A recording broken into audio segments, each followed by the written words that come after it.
Good morning, everyone. Afternoon or evening, depending on where you're calling from. Can everyone hear me okay? Great. My name is Deborah Backus, and I work with All Children Reading, a Grand Challenge for Development. I'm a Senior Program Officer with World Vision. Before we get started, just a few notes. I wanted to note that the webinar is being recorded and will be shared on allchildrenreading.org soon afterwards. Unfortunately, we won't be providing simultaneous closed captioning during the session, but those will be included on the recorded version, which we'll be sharing on our website. If you have any audio problems throughout, please just make a note in the chat box and we'll do our best to help you. Sometimes signing out and calling back in works. So let's begin. All Children Reading is a partnership of USAID, World Vision, and the Australian government. We run global competitions to source, test, and disseminate scalable technology solutions to improve literacy skills of early grade learners around the world.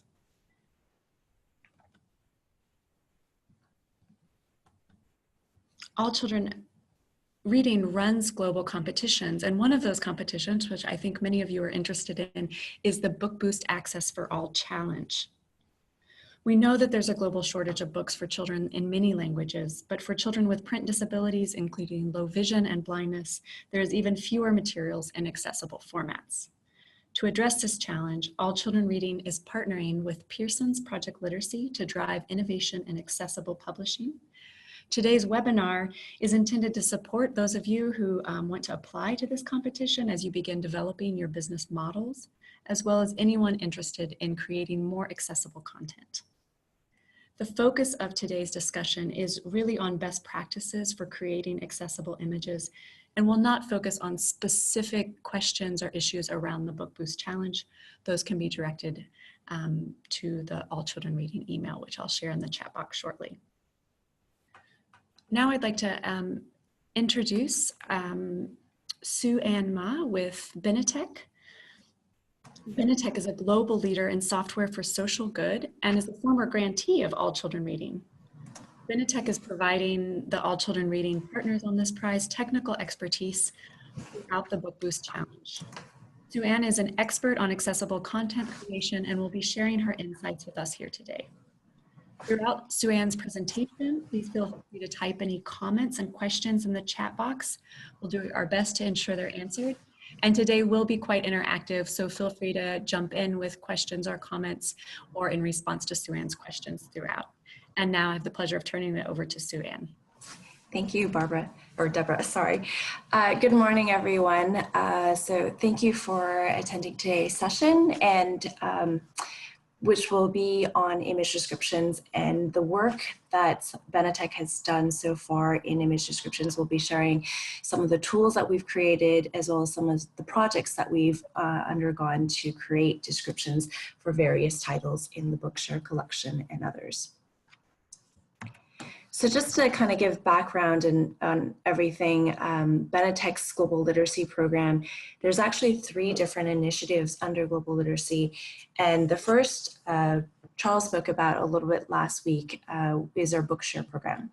And our Bookshare program is known to be the largest digital accessible library in the world. And we have over 500,000 books in our collection that we make accessible to individuals with a visual, physical, or learning disability, so they're able to access books digitally and accessibly. A sister program of Bookshare is the Diagram Center, and this is essentially our R&D center, which has been around for about 7 or 8 years. And the idea here is, while text and other types of kind of common materials that you find in books have been made accessible with screen readers and braille devices, there's actually a significant amount of images and diagrams and graphics, as well as sometimes math and other types of interactive content that's emerging in the digital environment, which needs to be made accessible. So the Diagram Center has really been working on this in the last 7 or 8 years to address how do we create best practices, tools, and other ways to make content more accessible to the end users who need them. And then finally, we also have our newest initiative under Global Literacy, which is called Born Accessible. And the goal of Born Accessible is to really work with individuals and partner with publishers and content creators such as yourself to say, how do we make best practices and these tools available to really make content accessible to users at the time that it's created? Because what we found and what we've learned over the years is that it really is the best place to do it, as well as the most efficient and most cost-effective place to do it. So part of what we do is say, well, how do we do that? And that's what I'll be addressing today. And again, just to kind of give a little bit of statistics around our experiences in making content accessible, Bookshare has been around for many years, and there are over 580,000 collections in our library. We work with 850 publishers worldwide. There are over 550,000 members worldwide who use our services across 82 different countries. And to date, there have been over 12 million books downloaded through our website in 34 languages. So if you're curious to learn more about our collection, please feel free to use the link bookshare.org. And as I mentioned, the Diagram Center community is another amazing collaboration that is both run by the Diagram Center under Benetech, but also a key element of this, and would not be possible, is really just a community of volunteers, active volunteers working on standards and tools and best practices and guidelines and all these different great resources for the community to say, well, what are the difficult areas when it comes to making diagrams and images and graphics accessible, and how do we make those resources more available to the people who need them? And so we have lots of working groups that have been addressing this problem, presenting on it, and really sharing resources and best practices over the years. So I'm going to dive a little bit in. I always like to start with an example to warm people up and get our hands a little bit wet on what is difficult about image descriptions. So here's an example which we've pulled from the Bookshare collection. It's from Diary of a Wimpy Kid, and there are 2 descriptions on the page, and I'm going to invite everybody to basically start participating from here on. So there are 2 descriptions on the page. The first one is Greg's 4 aunts are pictured in a row with their names under the portraits. Aunt Gretchen is plump, Aunt Audra is fashionable, Aunt Veronica is nerdy, and Aunt Keiki is mean. The other description is Greg's 4 aunts are pictured in a row with their names under the portraits. Aunt Gretchen has shoulder-length hair and bangs, a t-shirt, a large bulbous nose, and freckles. Aunt Audra also has shoulder-length hair, but it's darker than Aunt Gretchen's. She has an oval-shaped nose. She is smiling and wearing lipstick. Aunt Veronica has straight hair, bangs, glasses, and a pointier nose. Aunt Keiki has her hair in a bun on top of her head. She has an oval-shaped nose. She is frowning and wearing a black turtleneck. So the question that I'd like to pose to the group today is, which of these descriptions is better?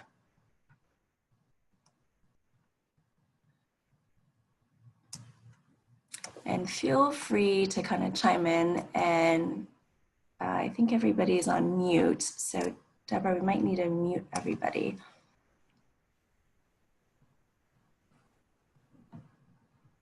I like the first one. You like the first one, okay. Any reasons why you like the first one? For one thing, just guessing that if I wasn't a seeing person, some of these things would mean even less to me. Some of the descriptions, the shapes of their noses. Okay. It doesn't seem like that would be important to me as a reader. Okay, that's great. Thank you, John. Anyone else?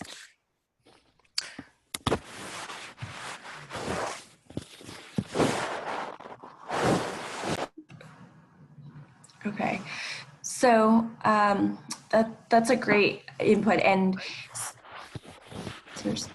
sorry, I was going to say it might depend on the purpose. I mean, if this was a book that was asking you to say who has the biggest nose or something like that, and the student was supposed to make a response, then B would be more useful. But otherwise, I would tend to think probably A. Yeah, so another great input, right? So as you can see, it kind of, one of the key things that are really important to highlight is context, right? You don't know what's important to the end reader and the end user of this book. So sometimes there are questions as to what information does the reader need? And in these two cases, if there was something that you were trying to very quickly describe, one might say description A is better because it depicts the emotions that are related to the different aunts. On the other hand, one of the things that is very challenging about image descriptions is that things like, you know, in particular, Aunt Keiki is mean. In that particular case, there's a little bit of my personal assumptions that would be inserted there. So in that particular case, you know, maybe she's upset, or maybe she had a bad day, or maybe she's just frowning for another reason and she's thinking very thoroughly. So in some of these cases, you know, describing one aunt as being plump, another one as being nerdy, that might be okay, but is Aunt Veronica is maybe just wearing glasses and that's why she looks nerdy, and is Aunt Audra really fashionable? She does have a headband and lipstick on, but what is it that makes her fashionable? So a lot of what we try to do in image descriptions, description B is a little bit longer, but it kind of lets the user decide and make those interpretations themselves. So by describing these different things, you allow the end reader to really visualize what these different characters look like. So rather than say, oh, one is nerdy, and having assumptions about what nerdy means. So in different cases, it really does, you might pick A or B, but for the most part, when we are describing to readers, it is better to be descriptive rather than make these assumptions. So thanks for that input.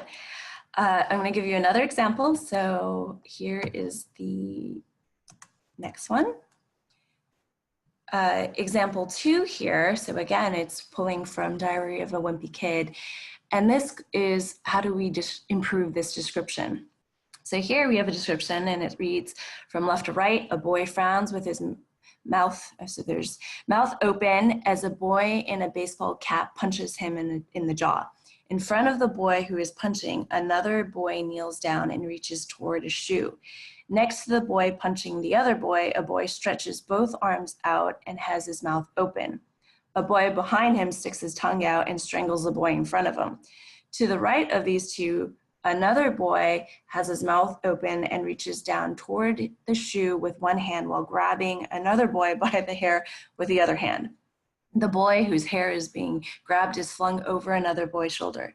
To the right of these boys are two more reaching forward for a shoe from the back, one boy flying through the air toward the shoe, and another two boys on the ground, one of whom is biting the other boy's back as he reaches for the shoe. 13 boys are fighting for a shoe on the ground in front of them. So here, what are ways that we can improve this description? It's a lot to take in. Exactly, that's a great point. Any other comments? So maybe something shorter would be better. One thought I have is the very last sentence should be at the beginning to say, what is this picture generally? So that the rest of the things can be understood in terms of fighting for a shoe on the ground in front of them. That's an excellent point, and definitely a best practice that we recommend, of starting from being a little bit more general and then diving into details, so that basically a user can progress if they want to, but the overall objective of the illustration or the picture is stated up front. Any other comments?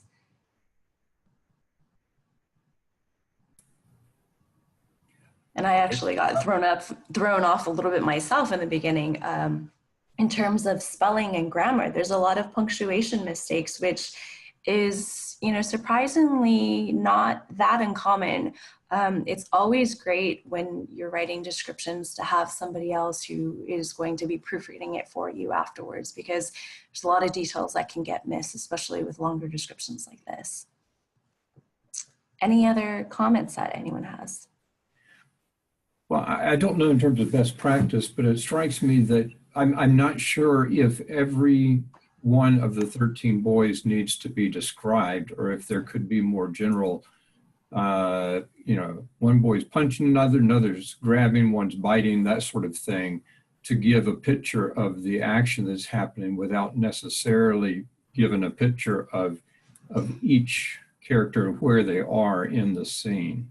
Right. So that's an excellent point, Paul. So I'm going to put up another description that basically is associated with this, and it's exactly what you had mentioned.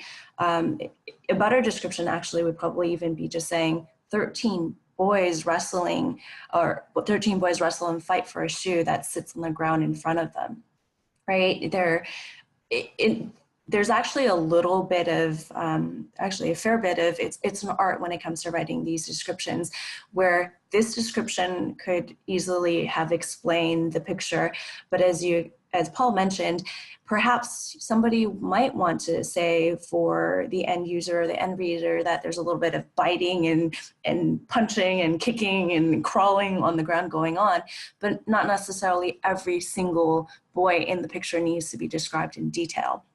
And there is a lot of room for the original author and the original writer, because when you know who your intended audience is, you know what the age range is, maybe the reason why an image has been presented the way that it has, you're able to highlight and basically emphasize those points a little bit more. So in this case, I would almost say that the better description that we have here is a little bit better because it's not as overwhelming, but one reader might actually want a little bit more information. So really, when you're writing these descriptions, think about who the end reader are, and there's room for you to kind of make that call in some cases to say, I want to provide a little bit more information or less. So great, thanks everyone for the feedback. All right, so that was kind of to get us familiar with that example. So here's the third one that we're having. Again, how can we improve this particular description? The description reads, a boy has a black backpack on and a shirt and pants. He has 3 hairs sticking up from his head. He has one hand up with 3 fingers on it outstretched. There's a speech bubble above his head, and in it are the words, so what do you think of that movie? Another boy is holding hands with a girl. He has one hand up and it appears to be moving. He has big buck teeth, a shirt, pants, and a black carrying pack on too. There's a speech bubble above his head that says, oh, we didn't care for that one. The girl has straight hair and she is wearing a t-shirt and a striped skirt, and she is holding a book in the other hand. She appears to be frustrated and doesn't have a book bag. So how can this description be improved?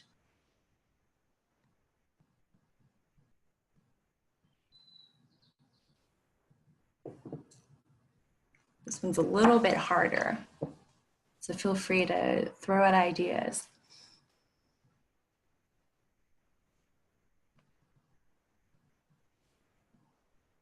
So Anne, just jumping off of what Paul said with the last image, it would probably be helpful to just set the scene a little bit before diving into individual descriptions. And the text boxes, which is the kind of focus of the image, gets a bit lost in all the description of the characters. That's a great point, Deborah. What do people think about the usage of the caps, the words in the text boxes? Is that a concern at all?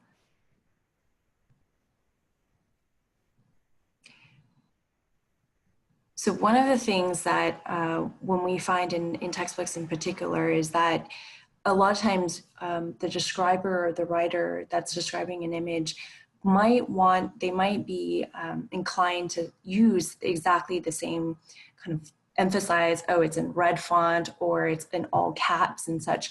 But there's a little bit of saying that you don't have to copy exactly sometimes what's on the page. And in this case, with a screen reader, providing it in all caps is not necessarily a good thing, because it could perhaps be read out and spelled out in all caps. So in this particular case, we could actually converted it to something where the speech bubbles are changed into lower caps. And so, you know, again, you have a high level introduction, but Greg looks at Riley and Abigail and who are holding hands and asks, so what do you think of the new movie? Riley waves one hand and has his eyes closed. He says, we didn't care for that.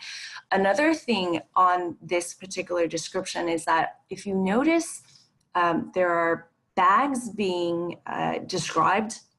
And one of the things that is also very important is to try to use the same type of language and consistent writing style and language when you're providing a description. So you'll notice that in the first line, it says, a boy has a black backpack on. And then later on, towards the middle of the original description, you have that the other kid, he has a black carrying pack on. So now the book bag or the backpack has become a carrying pack. And then at the very end, Abigail, who is described, she appears to be frustrated and doesn't have a book bag. So the language between backpack and then carrying pack and then book bag, some of these things, just kind of describing it consistently would be good.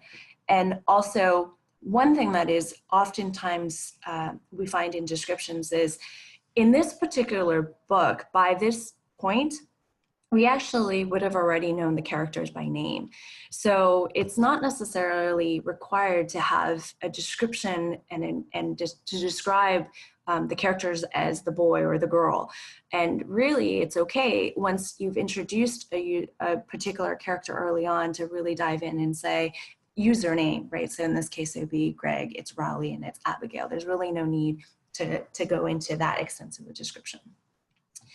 So these are really good warm-ups, lots of great feedback. I'm going to move on to what the Diagram Center and Benetech has created over the years to really help this description process, because it's great to have those types of examples, but how do you kind of walk through these different examples? So there's a website and a tool, image description training tool that we've created that was released earlier this year called the Poet Training Tool, and the website's available there. Feel free to use this and share this link as well.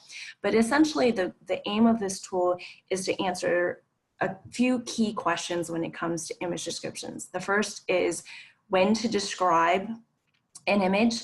And what we typically do when we're talking about an image is there's a lot of different ways to treat images. Obviously, the most straightforward one when we talk about picture books in particular is you want to probably provide just a text-based description.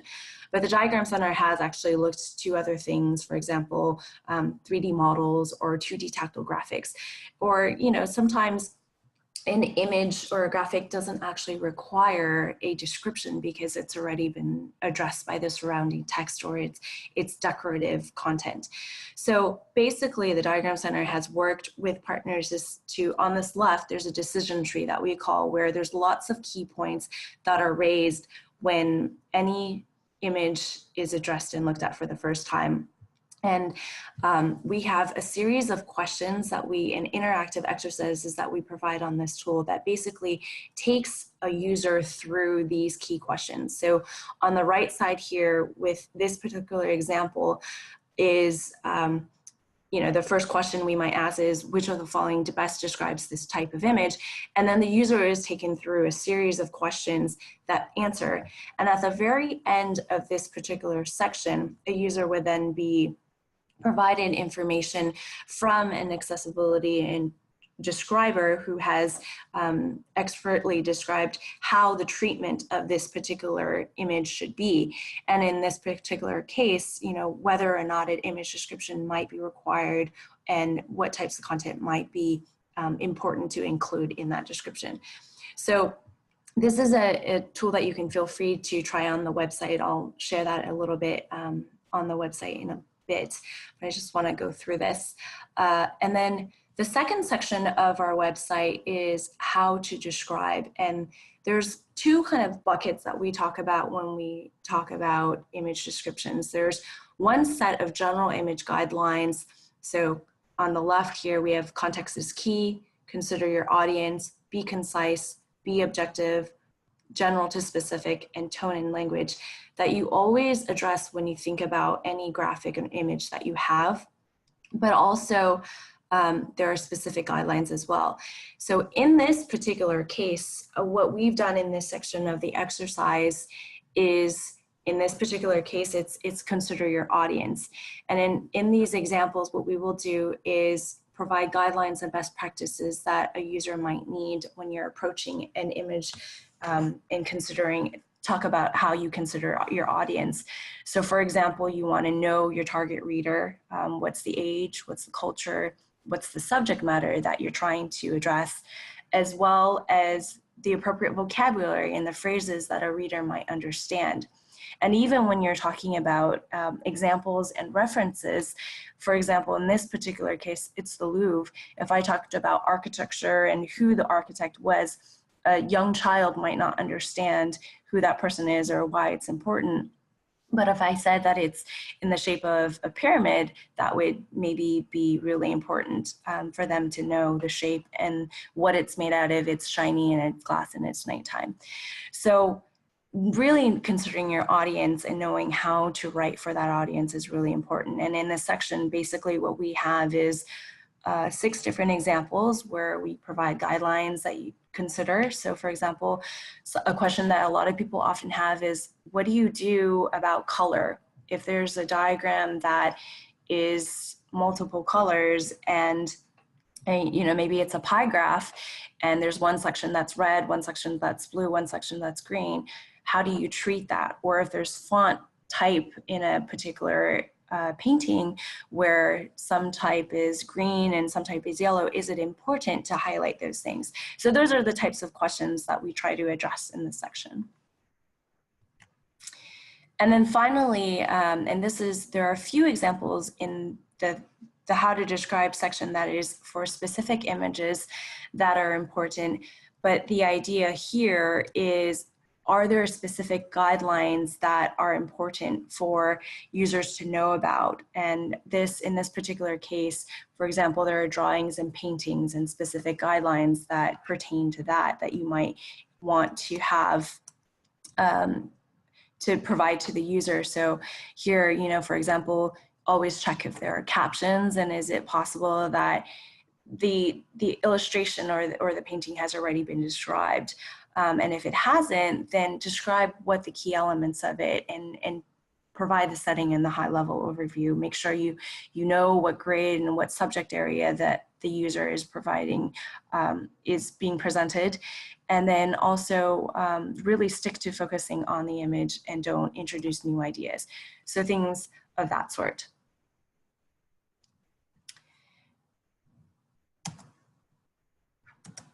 Okay, so this is a website, again, that is available for everyone to kind of try on your own, and I highly encourage doing that. Okay, so here are a few more examples that we have that I wanted to share where it really is specific to young readers in particular. And some of these things I've mentioned before, but in this particular case, it's from Corduroy. And one of the things that you really want to pay attention to is the surrounding text.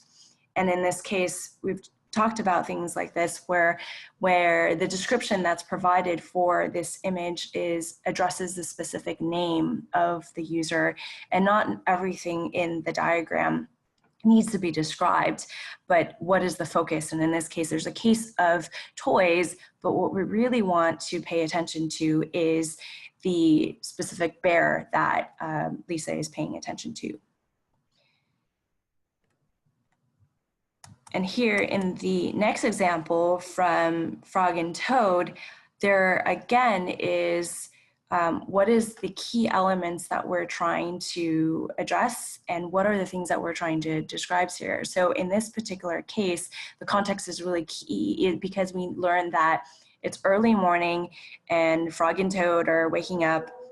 And so, you know, who is the one who's kind of looking up towards the sky and really excited and already dressed versus the other person who's still sleepy and in his pajamas and his eyes are closed. And, you know, some of the spotted pajamas might kind of give more character versus the other person's in trousers and jackets. So it's really, how do you emphasize and bring about the characters to the end readers? So it's really important to that's why the importance of highlighting the name is so key, because it really gives character to these different, it's not just a random frog and toad, but you really want to describe who they are.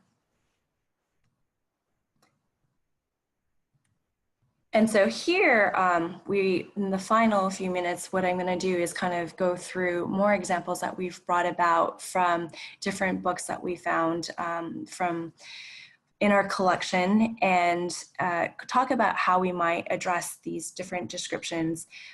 So this is a book called Illumina Callooh, and it is about a boy who has a boy named Malu, who is basically going out and looking for potatoes that his grandmother is asking him to provide. And so one of the things that that people often, as I mentioned before, might provide is saying, here's a boy and he's talking to his grandmother and he's holding up vegetables.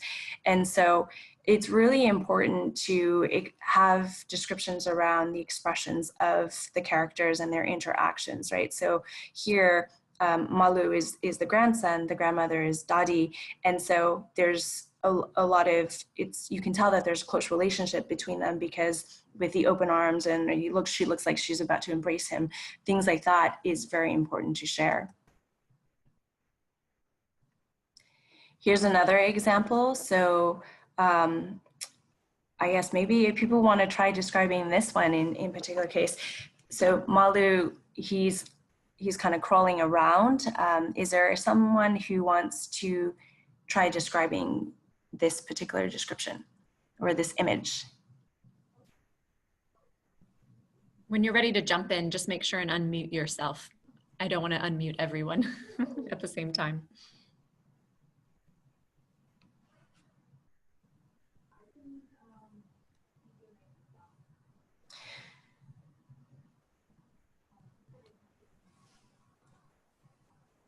So one of the things that people might tend to do in this particular, and what we found, is that there's lots of animals in the picture, you might have a description saying a boy is crawling around on the ground, and there's eggplants around, but what is he crawling and looking for? Or he looks sad. And so a lot of what you want to do in these types of examples is really emphasize that he's looking for potatoes and he's on all fours, and there's a dog behind him, but you don't necessarily need to describe like there's a lizard looking out at him, there's a butterfly next to him. There's a lot of details in this description that could be described, but is not necessarily key to explaining that what is going on here in his emotions. So here, what you really want to emphasize is that he's really trying very hard to look for the potatoes, and the way is he's crawling around on the ground and he's in a vegetable garden, and the point is, he's getting help from his dog, but maybe he can't find what he's looking for. So here's a final example where a lot of times, someone might overlook the fact that the grandmother looks quite happy and Malu is very sad looking, and there's an empty basket behind him, and that's already explained in the surrounding text. So some of these things, it's important to remember you don't necessarily need to highlight all the details of, but there's a lot of subjectivity in terms of what it is that you would like to describe to your end users. So here, one of the things that you might actually want to emphasize is the grandmother's she's smiling, she's very relaxed looking, because she's not at all worried. The point is she's not at all worried, and she's trying to encourage Malu to go out and find these potatoes, and she's not concerned that he wouldn't be able to find them, but she's kind of, but Malu obviously is very discouraged, and he's frowning and he's kind of sad, and so these are the types of things that we really wanted to depict when we're providing image descriptions. And one of the things that is actually very difficult to describe is to young readers, because these types of things, a lot of times you want to make sure that the emotions get across, but one of the hardest types of descriptions, because it's not factual and there's a lot of emotion and a lot of things going on, is picture books. So one of the things that we really encourage is to work with others and kind of talk about how these descriptions can be improved and how different people might approach how descriptions are made. Here's another one that we pulled from a book called Annual Haircut Day. And one of the things that people will do is kind of, you know, again, here the full house is in all caps. Make sure that you're not necessarily transcribing things exactly how it is. And what you really want to do is express the emotions and the structure and of the image and the picture, and then dive into the different postures of the characters, what's going on. And in this particular case, there's one that says, the barber holds his hand up to a frowning Sergei Suravani, who is slouched over. The barber is serving another customer, and there are 3 additional customers in the queue. House full is written on the board. So in this particular case, again, the things that you want to make sure that the characters are described properly, their emotions are and their physical positions are described, and what is the key elements that you're trying to explain to the end user. So I'm going to go through these very quickly, and basically these are different examples that I've provided for everyone to basically be able to try and see what a description that someone might provide is. And what I recommend doing is really going back to these and trying your hand at writing the descriptions first, and then comparing it with the provided example that's there. What I'm actually going to do right now is switch over to the Poet training tool, and and kind of go over some of the resources there that might be good for everyone to go through in a little bit more detail. So as I described, one of the when to describe sections, when we get into any description, you want to really be able to answer a few key questions. And so I'm going to kind of go over all of this with everyone. But so in this particular example, we have the first question of which of the following best describes this type of image. And so you might have various types of images that you're trying to describe here. And in this particular case, you know, we might say this is a drawing, and click next. What is the purpose of this image? And a lot of times what you'll find is, and feel free to chime in for anyone who has an answer. So what is the purpose of this particular image?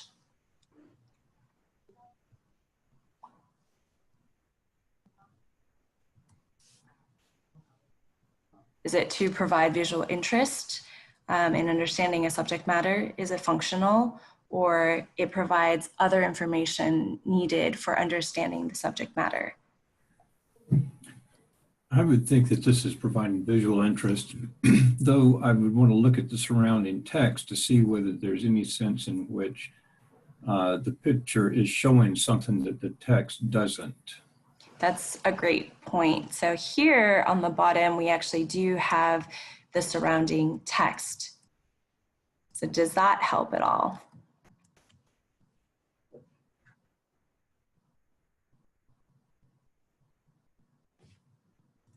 Yeah, I think it's important that the kids to her left are, you know, said to be sort of standing closely together with the arms around each other, and she's left out.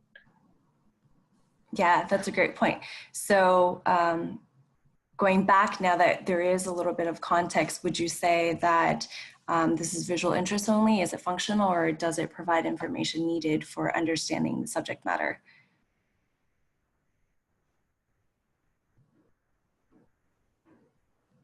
Yeah, I think it provides information. Okay, so we'll select it provides information, hit next. And so in this next question, it says, does the information provide, or does the image provide information essential to understanding that is not available in the surrounding text? Yes or no, anyone? I think Yes. yes. Okay, great. So we'll keep going. Next, does the image contain embedded text? No. No. All right. And then would a text description adequately convey the main idea of this image? Yes. Yes. Great. So these are the outcomes of the how an expert treated this. So this image is a drawing that requires a text description. The image is found in a children's picture book and contains information that helps paint a more comprehensive portrait of the story.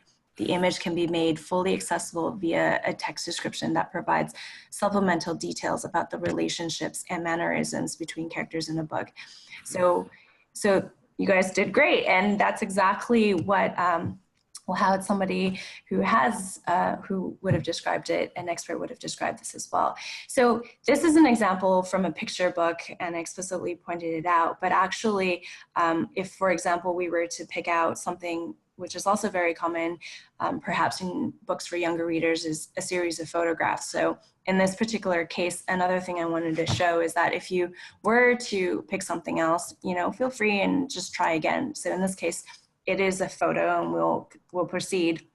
And again, here is the context of where this photo appears. This is a textbook, and this is the chapter page of this particular textbook.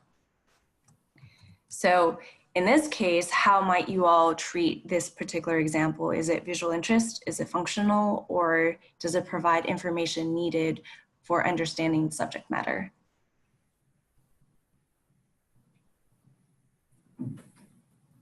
It'd only be visual interest. That's great. Okay, so I'm going to hit next. And that is exactly what it is. The image is a photograph, and it doesn't need to be described because it's what we kind of call decorative or eye candy. Its role is presentational. It doesn't actually add that much value to the original context. So one of the things that people often forget is that look to the surrounding text, because especially in picture books, in some cases, they might have already fully described the picture, and maybe it doesn't need additional information.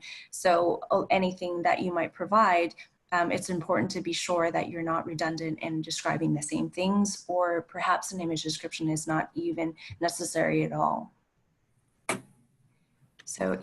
So those are great exercises to kind of go through. It's the same idea for the others that are provided. And then now I'm going to go back to the how to describe section and walk you through the general guidelines that we had gone over earlier. So one of the things that we might say is, let's pick be concise. This particular example we're talking about here is found in, and it says, provides the context, it's a photograph, and captions are found in a 5th grade science textbook in a section about solar systems. So while I recognize this is not a picture book, there's a lot of key things here that are important. One of the mistakes that people have when, you know, we wanted to emphasize this in the guidelines, is being more, and I think all of you already noticed this earlier, providing a really full description is important, but it's not necessarily important to describe every single thing that you need, because it takes time for a reader to have to read through that additional information. So what you really want to do is be succinct and highlight the key elements, and you don't want to repeat some of the information that's already perhaps in the adjacent captions or the surrounding text.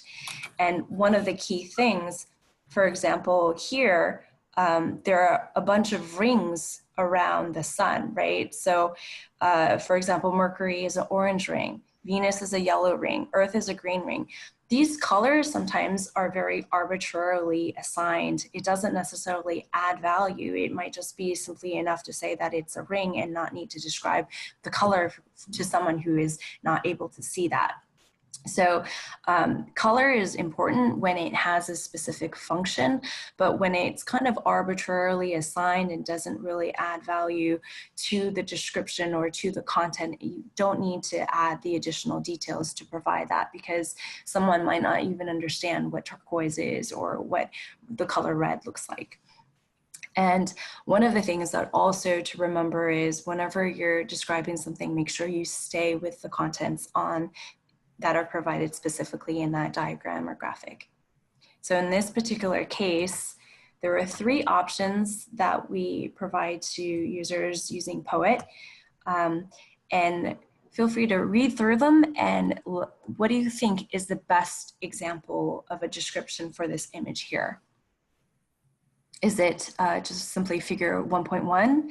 Is it a description that reads, the sun and planets make up our galaxy, the orbiting paths are represented by a dark orange line for Mercury, yellow for Venus, green line for Earth, red line for Mars, light orange for Jupiter, pastel yellow for Saturn, light blue for Uranus, and dark blue for Neptune?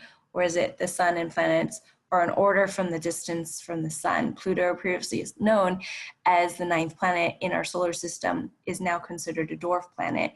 This declassification took place in August 2006, and Pluto's orbit is represented by a purple line. They're all bad. The second one is false. The third one adds more information, and the first one doesn't tell you anything. So it must be the first one. But it's still bad. No. So this is precisely what we were talking about. That was a great analysis. The first one actually is pretty good because for a reader, the information that it needs, you want to direct the reader to where that information is already provided. So figure 1.1, the caption underneath this particular image and graphic has already sufficiently described the image. So what you actually want to avoid, and figure 1.1 is the best choice, is because you don't want to repeat those key information, right? You simply want to say, here's where you can find the key informations that you need to know that are already described. So this is kind of a fun one. And if you picked the wrong one, let's say we introduce new information, this is actually something that people do oftentimes make a mistake of. That the description and the tool will give you a little bit more information about why, or to try again as well. So that's an example around be concise.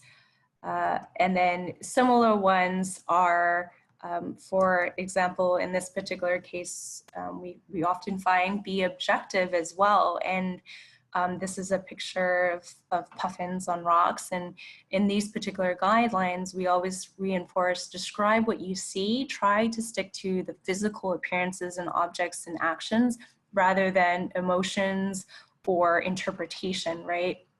Don't allow your reader to really form their own opinions and kind of conclude and observe on their own rather than interpreting for them.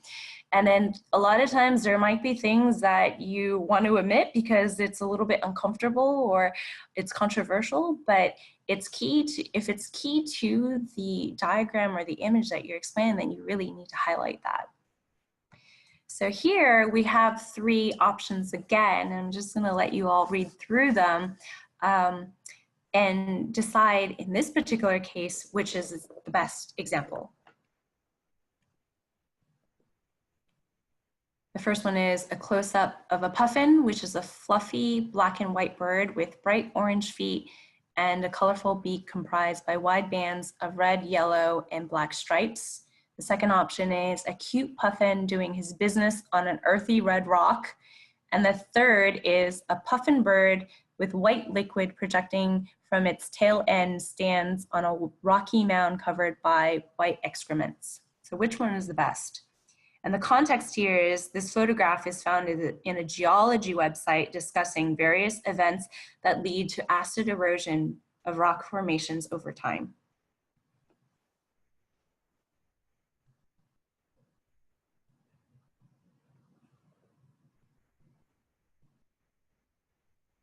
Anyone have thoughts? Is it the first one, the second, or the third? Third. I think the third. And any reasons why? Seems to align with the content of the But article that it's in. presumably because the content's about if you read the text, you might see that it's how bird excrement contributes to acid erosion of rock formations or something. So the part of the picture that it focuses on, I'm assuming has to do with the issue that it's illustrating, and it's fairly descriptive of what you see related to that. The other two, the second one is euphemistic, and the first one totally misses the point of the book. Right, and great explanation, everyone. And you're absolutely spot on that, you know, this emphasizes why the context is really important, right? What you're trying to emphasize is erosion and how that is happening. And so while, you know, without that context, one might probably pick maybe A, right? If you were describing this to a child, you might say this, you know, describe puffins to a kid. What is a puffin? But what is the objective here? It's in a geology.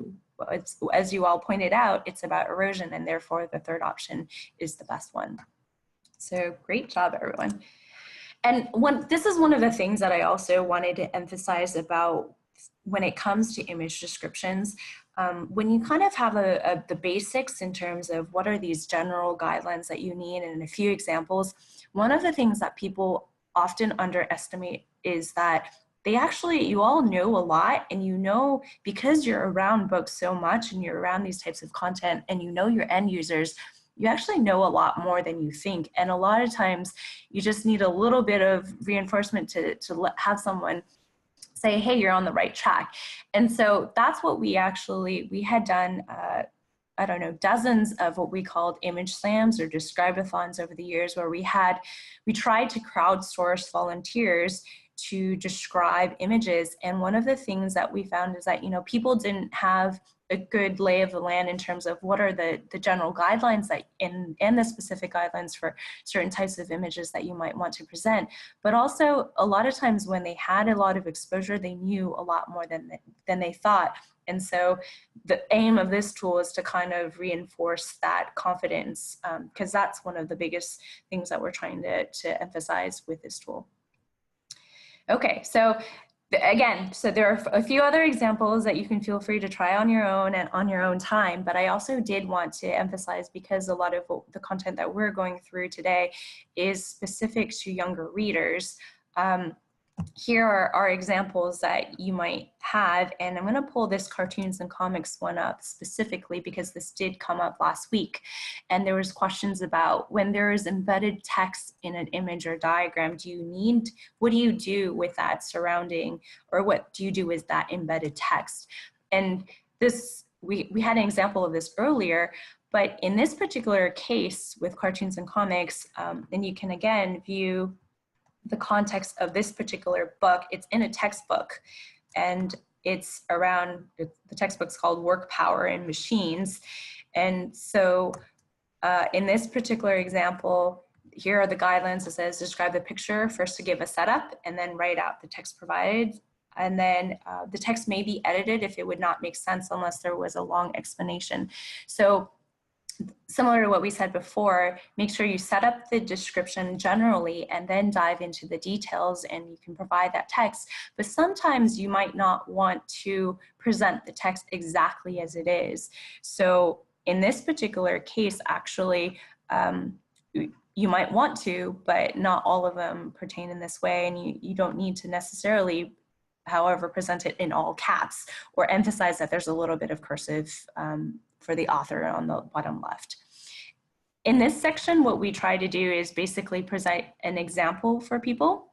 And what you can feel free to come back and do is try describing an image. And so if I was, you know, to say this is a cartoon, obviously not a very good description, I could then say, after I'm done describing, see an example and compare. So you would be able to see your description as well as a sample description of how an accessibility expert and subject matter expert described this particular example. And in this particular case, you'll notice that, you know, you start generally and say, this is a comic strip, what is the title, and what is happening, and then you dive into the text within the particular cartoon. So there's lots of different additional examples in this section, specific guidelines for different types of diagrams, graphs, maps even that you might encounter. But we have just a few minutes left, so I wanted to open it up for questions.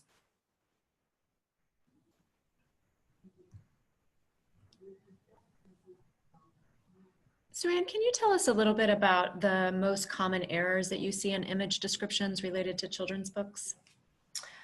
I think some of the things, as we tried to highlight earlier, are, for example, not specifically stating the character's names, right? If a character, the first time that you encounter a character, you should really try to describe them and give them a name and present them that way. But thereafter, there's no need to re-describe the characters or call them, you know, out generically, to, you know, really focus on and say this is Frog and Toad and not just a green looking animal or something like that. Or in the case of Malu Callooh, don't say the boy or an old lady, say, you know, this is the grandmother and this is Alu.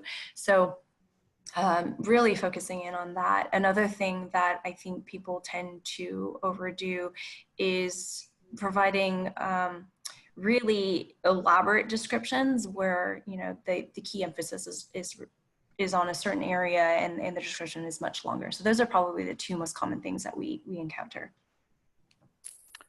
Sue-Ann, are there any plans to localize the Poet tool? And second question, kind of related to that, is it open source?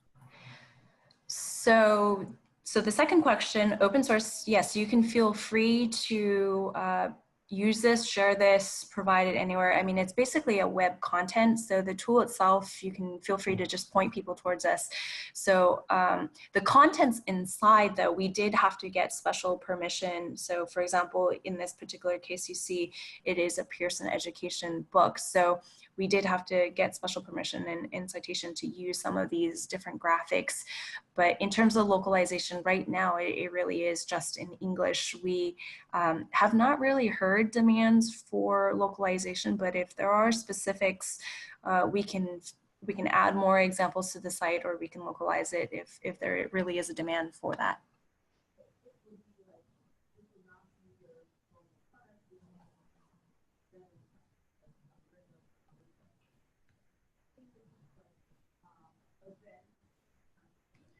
Any other questions? Feel free to jump in.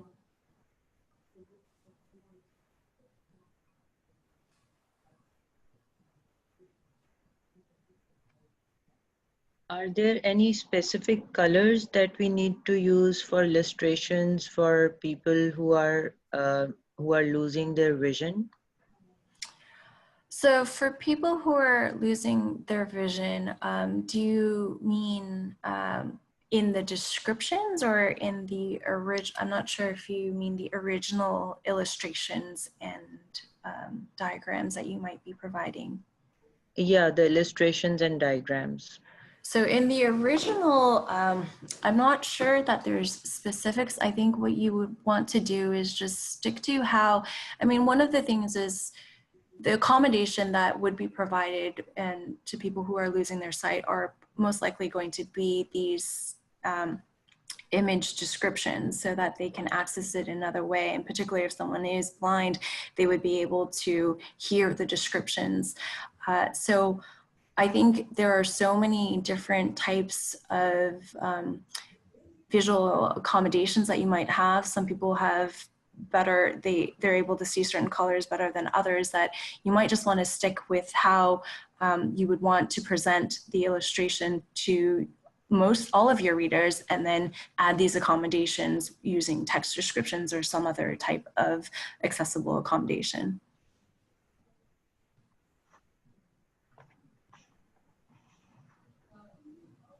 So, and do you have training materials that are available if we wanted to kind of duplicate or replicate these efforts in workshops to help people understand how to do this?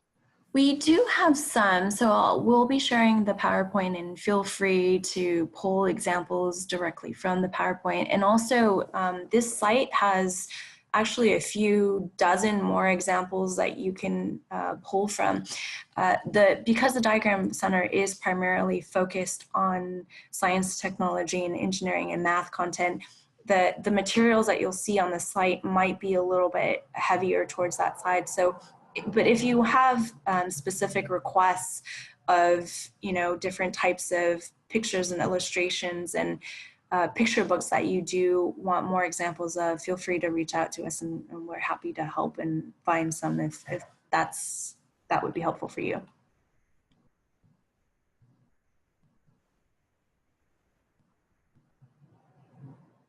There's one more question. I think we're happy to take it, and if not, we'll go ahead and close up.